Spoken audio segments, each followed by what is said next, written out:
पुकारून सांगून दिलं, पुकारून सांगा. रेखा आंबरेंचा दाखला रद्द केलाच नव्हता, अधिकारी तसा दावा करते. काय म्हणले अधिकारी? रेखा आंबरेंचा दाखला जो आहे एवढं नका ना करू. आरोप होता की तो रद्द झाला आहे, मात्र प्रशासन म्हणते, स्वामी नावाचे अधिकारी म्हणते की तो रद्दच झाला नाही, तशा पद्धतीची कोणती कृत्य प्रशासनाने केली. तपासात जाणं देवेंद्र फडणवीसांनी खूप गरजेचं आहे. मग असं जर असेल तर आता तुम्हाला सत्यच खोदून काढायचं म्हणल्यावर मला अधिकाऱ्याच्या मागं लागावंच लागेल. NIC-वरून नोंदी उडवल्या नव्हत्या स्वामींनी NIC-वरून नोंदी उडवल्या होत्या का नाही? महेंद्रकरनी त्यांनी दोघांनी बावनकुळेच्या दिलेल्या पत्रावरून. दुसरा भाग, हेच मी लाडभाऊला सांगितलं होतं, प्रसाद लाड साहेबाला, असं पत्र दिलं आहे. एक तर इथं नोकरी भेटत नाही, मला अधिकाऱ्यांवरती आरोप करायचा नाही, मला एखाद्या अधिकाऱ्याचं वाटलं होऊ द्यायचं नाही, खडी फोडायला जावं लागेल, त्याला म्हणा त्याची चूक दुरुस्त कर. परंतु त्यांनी ती चूक दुरुस्त नाही केली. उलट त्यांनी सरकारचा प्रवक्ता बनून, त्यांच्या हाताखालचं बाहुलं बनून स्पष्टीकरण द्यायला लागले. बावनकुळेंनी पत्र दिलं नाही, जर नोंद त्यांची रद्द केली नाही तर मला एक विषय सांगा, रेखा सरोदेचं नाव मीडिया ट्रायलमध्ये कसं काय आलं?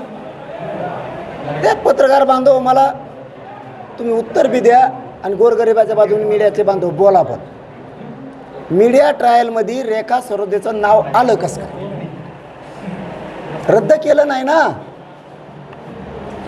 कोणत्या मंत्र्यानं मीडिया ट्रायलमध्ये रेखा सरोदेचं नाव घ्यायला लावलं? जा फडणवीस साहेब बोलायला. मग नसता ते मग आता अधिकाऱ्यावर मला बोलायचंच नव्हतं, जाऊ द्या मग त्याला जेलमध्ये खडी फोडायला. मी 2 महिन्यापूर्वी, मी पहिल्यांदा मीडिया सांगतोय, 2 महिन्यापूर्वी बावनकुळेंना, प्रसाद लाडभाऊला आणि विखे पाटलांना सांगितलं होतं याने असा प्रकार केला आहे बरं का.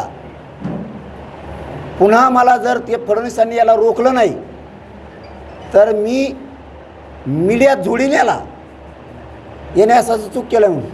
त्यांनी सांगितलं 4 दिवसाचा वेळ द्या, आम्ही दुरुस्त करतो.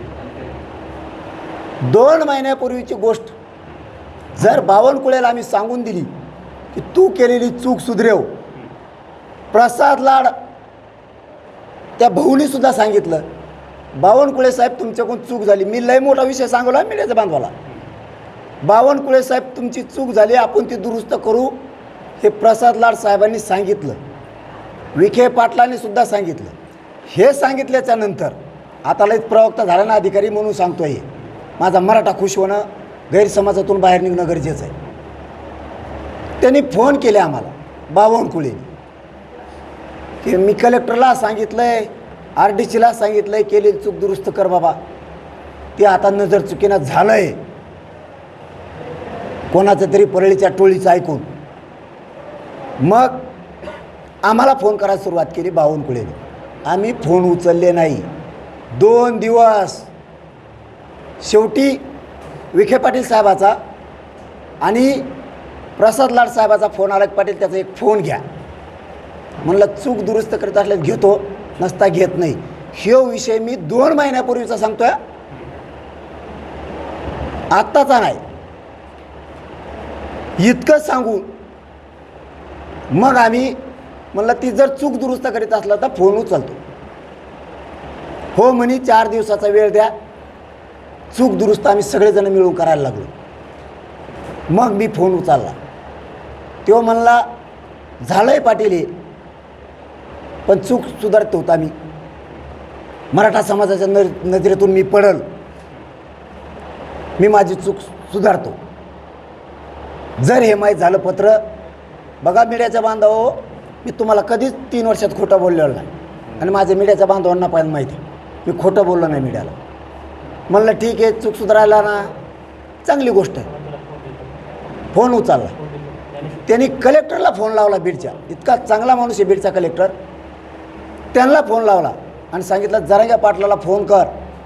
त्या स्वामीला सांगितलं फोन कर म्हणून 2 महिन्यापूर्वी, की झालेली चूक सुधरून आम्ही त्या नोंदी NICवर अपलोड करायला लागलोत आणि प्रमाणपत्र द्यायला लागलो. रद्द जर केलंच नाही तर मग प्रमाणपत्र का द्यायना त्या अधिकाऱ्याने आता उत्तर द्यायचं. तुला सांगतो, तो मराठीचा लफड्यात पडू नका बावनकुळ्याचं ऐकून. मुकशील उगच.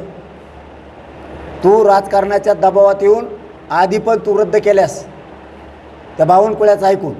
तू एक अधिकारी आहेस चांगला, तुला एक स्टेटस असतंय, तुला एक जीवन आहे तुझं, तू जगायचं बघ. कुणाच्या मेहरबानीवर तू अधिकारी झालेला नाहीस, तुला समजून सांगायलो आहे मी. तू चुकीचं पाऊल उचलू नकोस. इथं नोकऱ्या भेटत नाहीत, मी जात शोधत नाही कोणाची. एकदा नोकरी गेली पुन्हा मिळत नाही डबा लागल्याला. तू ह्या भानगडीत पडू नकोस. बावनकुळ्यांनी पत्र काढले ते मान्य कर आणि बावनकुळ्यांसुद्धा ह्या लफड्यात पडण्यापेक्षा, अधिकाऱ्यावर दबाव आणण्यापेक्षा तो चूक कबूल कर आणि सुधरेव, हेच म्हणणं आहे माझं. तू जर आणखीन खोलात जाशील तर लय फसशील, बावनकुळ्या लय फसशील.